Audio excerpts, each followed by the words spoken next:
मारीच और सुबाहु का वध। दूसरे दिन ब्राह्म मुहूर्त में उठकर तथा नित्यकर्म और संध्याउपासना आदि निवृत्त होकर राम और लक्ष्मण गुरु विश्वामित्र के पास जाकर बोले, गुरुदेव कृपा करके हमें यह बताइए कि राक्षस यज्ञ में विघ्न डालने के लिए किस समय आते हैं। यह हम इसलिए जानना चाहते हैं कि कहीं ऐसा न हो कि हमारे अनजाने में ही वे आकर उपद्रव मचाने लगे। दशरथ के वीर पुत्रों के इन उत्साह भरे इन वचनों को सुनकर वहां पर उपस्थित समस्त ऋषिमुनि अत्यंत प्रसन्न हुए और बोले, हे रघुकुलभूषण राजकुमारों, यज्ञ की रक्षा करने के लिए तुमको आज से 6 दिनों तथा रात्रियों तक पूर्ण रूप से सावधान मुद्रा में और सजग रहना होगा। इन 6 दिनों में विश्वामित्र जी मौन होकर यज्ञ करेंगे।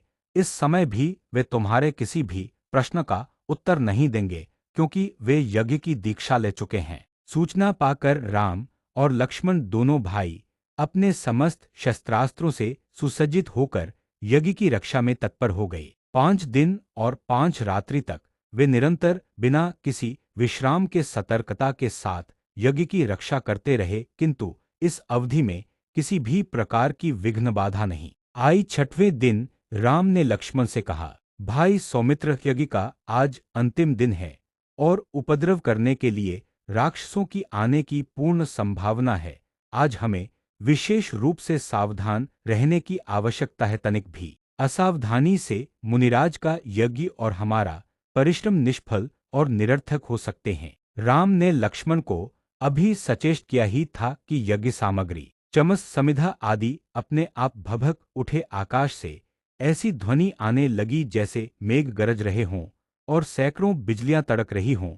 इसके पश्चात मारीच और सुबाहु की राक्षसी सेना रक्त, मांस, मज्जा, अस्थियों आदि की वर्षा करने लगी। रक्त गिरते देखकर राम ने उपद्रवकारियों पर एक खोजपूर्ण दृष्टि डाली। आकाश में मायावी राक्षसों की सेना को देखकर राम ने लक्ष्मण से कहा, लक्ष्मण, तुम धनुष पर शरसंधान करके सावधान हो जाओ। मैं मानवास्त्र चलाकर इन महापापियों की सेना का अभिनाश किए देता हूँ।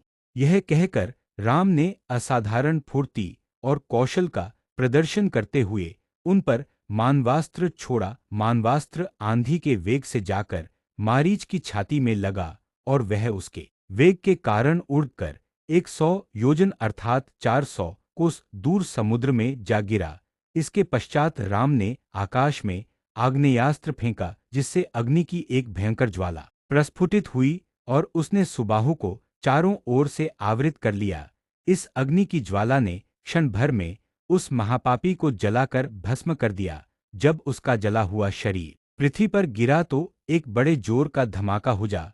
उसके आघात से अनेक वृक्ष टूटकर भूमि पर गिर पड़े। मारीच और सुबाहु पर आक्रमण समाप्त करके राम ने बचे खुचे राक्षसों का नाश करने के लिए वायव्य नामक अस्त्र छोड़ दिया। उस अस्त्र के प्रहार से राक्षसों की विशाल सेना के वीर मर मर कर ओलों की भांति भूमि पर गिरने लगे। इस प्रकार थोड़े ही समय में संपूर्ण राक्षसी सेना का नाश हो गया।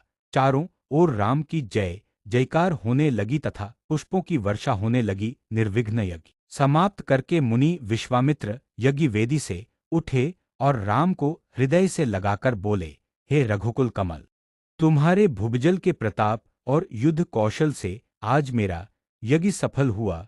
उपद्रवी राक्षसों का विनाश करके तुमने वास्तव में आज सिद्धाश्रम को कृतार्थ कर दिया।